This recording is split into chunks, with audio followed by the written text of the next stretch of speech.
This one's going to be a little bit on maintenance of the electric car.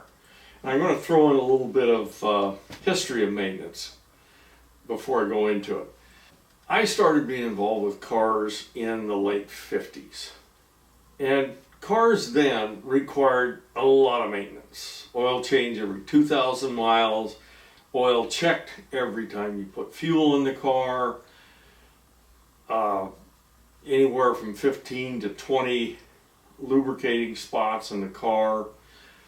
There's plenty of stuff. There was a lot of maintenance on these cars. As time went on, manufacturers started reducing maintenance. A lot of the steering gear or the steering components began getting extended lubrication in the early 60s, where they only had to lubricate them every 36,000 miles, and eventually they eliminated lubricating those components altogether. So a lot of the lubricants and so on like that have kind of faded away. The interval for changing oil has been up, it's around anywhere from 7,500 to 10,000-12,000 to whatever the motor determines, because sometimes, not the motor, but the motor control determines when it should be replaced. So with each time when these changes were brought in, there were a bunch of naysayers saying, oh my goodness, the cars are all going to fall apart because they're not being maintained enough. There was a big one in the early 70s when we had the oil shortages and we started getting self-serve gasoline. And all the mechanics were saying, we're going to lose these engines out of these cars because the oil's not being checked on a regular basis. Well, I won't say none of that has happened, but it was not the big terrible thing we thought. Okay, what is the part of the car that requires lubrication most on any gasoline engine? Of course, that's the engine. It draws in air from outside.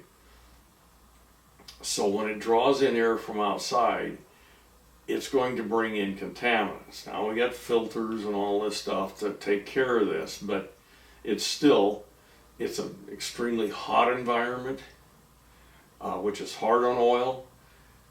It's potentially a dirty environment. So we needed common oil changes then. We didn't need, during that same time, things like differentials. They are, essentially little gearboxes in the vehicle. Oftentimes, they were not. The maintenance schedule had no replacement of that oil at all, and that's because the environment they worked in was reasonably clean, unless you had a seal failure. So, if I have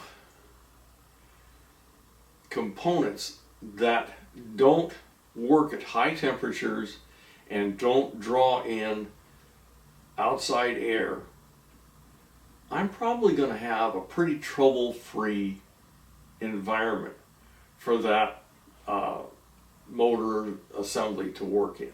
That's what we have with electric cars. There's no high heat components. Yeah, motors get warm. They don't get that warm. They don't get 2,000 degrees. It's going to have a motor and it's going to have a gearbox. They're usually all in one piece. And it uses the same lubricant. And it's got a little pump or something to pump the lubricant around. The only way contaminants are going to get into that system is through bad seals. Okay, because there are output shaft seals on these things that could fail. But for scheduled maintenance, there's really nothing. The Chevy Bolt never even lists changing the oil in the motor gearbox assembly. I can't find any of them that have mentioned that you should change the oil in the gearbox assemblies, although I have seen it's been done on some Teslas. If the manufacturing is done reasonably well, there's not going to be much. If there are pieces of grinding, pieces of gear and things like that that get into the oil, that means you've actually got kind of a problem there, and it may fail anyway. So maintenance on these things is virtually nothing. The Chevy Bolt has the first real maintenance at 150,000 miles, and that's for changing the cooling fluid for the traction battery. A lot of them talk about changing the brake fluid. If you're using strong regenerative braking, you'll virtually never use the brakes in these cars. The brakes are probably more used by the traction control than by you. If you use the Leaf in its one pedal mode, it can pretty much do all your stopping for you. The Chevy Bolt absolutely can do all your stopping except emergency stopping. So these things are not going to be used very much. If you use the high regeneration modes on these things, I would say the life of the car, you will never, ever wear the brakes out. Now, brake fluid, I will give them that it can get water in it, which does cause problems. Water can actually get in through the hoses and the like.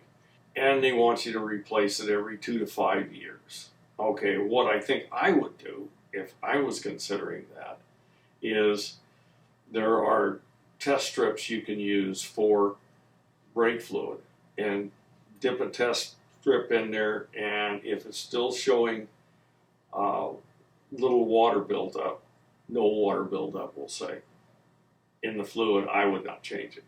The exception I would have to that is if you are at a very aggressive driving. Let's say you're going down a very, very steep hill where you have to use the brakes, not just regeneration, but you have to use the brakes very aggressively for quite a long time. The brakes will overheat.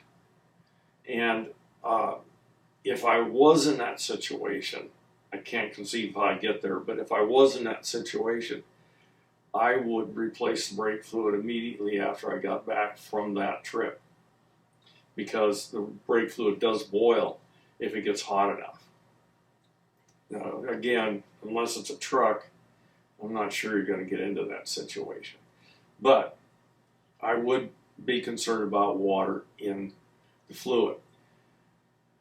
The coolants, the various coolants that are used in these things, they're not subjected to very high temperatures. In a gasoline engine, the temperatures are very high, and the coolant is subjected to those varying temperatures. With these things, it's kind of, oh gee, it's up to 100 degrees. Yeah, sometimes it gets hotter than that, but comparatively, it's very little. When I converted my electric car, I was going to use heat off of the motor to heat the inside of the car. I froze to death, and there was nothing there.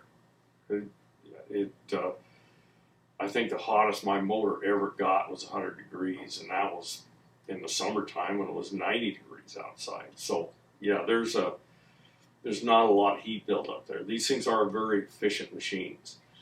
So probably the one thing I would think you would do most would be rotate the tires. Now, on a two-wheel drive vehicle, I would be very concerned if I didn't start rotating tires.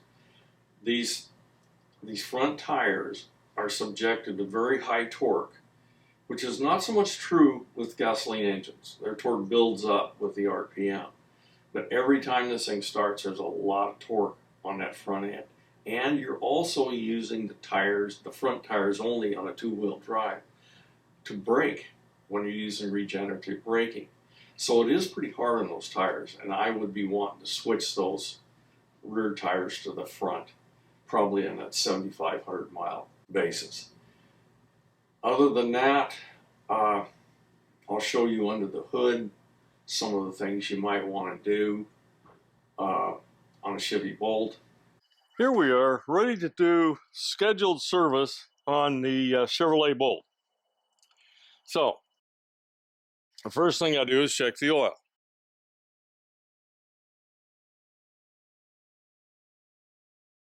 Oh, there is no oil to check. There's no motor, so there's no oil to check. Okay, how about fan belts? There's no pulleys and there's no fan belts. So if there's no oil, there's no transmission, there's no fan belt, what the heck am I supposed to check? Well, there actually are a couple of things. If you look right here, you can check that level. I think that's the battery cooling. We've got two more here that you can check, and of course there's a level right on the side. Don't take the caps off, just leave them be. Just they're made so that you can see through. Now the other one you might check is brake fluid. Is that one. Now it's actually kind of hard to tell because the brake fluid, when it's new, is pretty light in color, but it's actually right about there. If you look close, you can see it. If it's low, don't do anything. Well, at least don't add fluid to it. If it's low, it probably means the brakes are worn. And tell you the truth, if you've worn out the brakes in this car, there's something wrong with the way you drive. Anyway, there really isn't much there. I guess there is one other thing we could look at. Windshield washer fluid. Now, you can take the cap off. There's no dipstick or nothing in it. I guess you wait until the thing says it's low on washer fluid, and then you put your washer fluid in it. So other than that, there really isn't much to do in these things. As far as scheduled maintenance, I doubt there's going to be much of anything. Now, repairs, well, who knows? 50,000 on the drivetrain, 36,000 bumper to bumper, and 100,000 on the battery. So I guess you're covered for a while. And of course, you have to look at things that are happening around the vehicle.